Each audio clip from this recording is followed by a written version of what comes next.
Neighborhood librarian. I wanted to talk to you today a little bit about research support and especially helping your students cite their sources and keep a record of their research sources using Google. We've talked a little bit about using Google Scholar for research and finding sources already. And so picking up where we've left off, I'm going to show you how students can keep a record of the things that they have found in Google Scholar using a citation manager in Google. We've been working on our infamous criminals research project using Google Scholar. And here you can see that I have located this article from the Florida Historical Quarterly about Al Capone's life in South Florida in the 1930s and 1940s. Now, say that this was an article that I wanted to keep on hand so that I could tell the story of Al Capone a little bit more for this research project.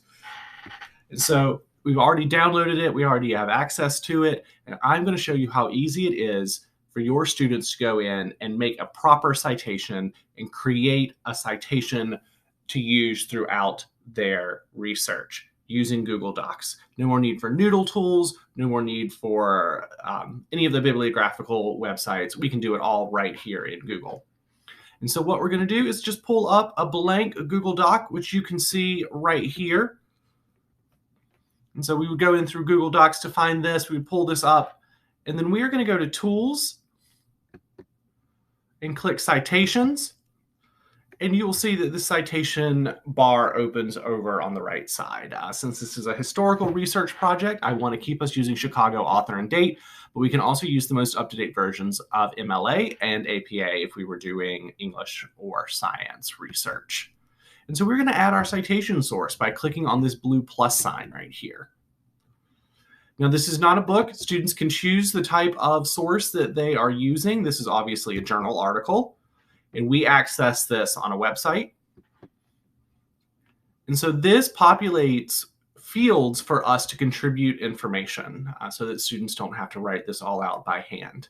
And so we know the author's name. We have it right here, Stephen C. Bousquet. And so we are going to fill in this information in the citation manager on Google Docs. So we have Stephen C. Bousquet is the author's name. Scrolling down, we have the author title, article title, I'm sorry. So I'm just going to copy and paste that right into the box over here and save myself the trouble of retyping it. Journal title right here, the Florida Historical Quarterly.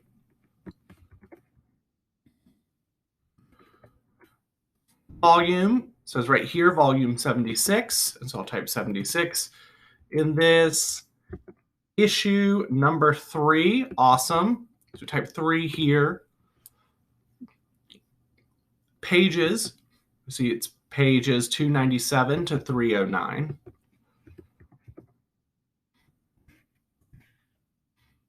Okay. Then a little more required information.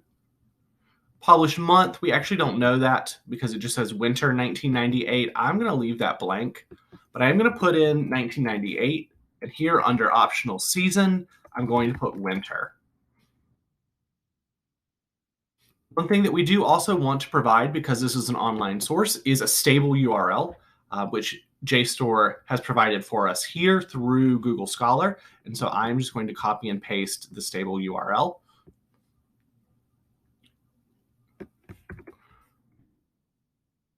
And put that in the URL box that we have right here. If you'd like for your students to put in the day, month, and year that they accessed it, so that you know that it's the most recent information, that is totally acceptable. You'll see here that it is not required. I'm not going to add it, though I would do so if I were doing it for a normal website, but not for a published article whose information is not going to change. And then I will click Add Citation Source.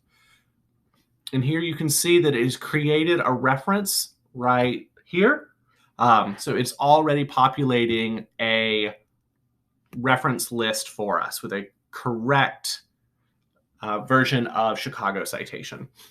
So we have the reference list. That's not the best part, however, or it's not the only awesome part about this. We can also use our citations in Google Docs over here to add parenthetical citations if we choose to. Parenthetical citations are technically not something that we do in Chicago style, but if that's something that you want your students to provide for you, then all they have to do is click the Cite button right there, and you will see that it pops up with the prompt to replace the number with page numbers. And so if they were adding information from this article into their writing, all they would have to do is get to the end of their sentence and click Cite, and then it would add the author's last name and year, comma, and the page number, and then they would just tell us what page number in the PDF it came from.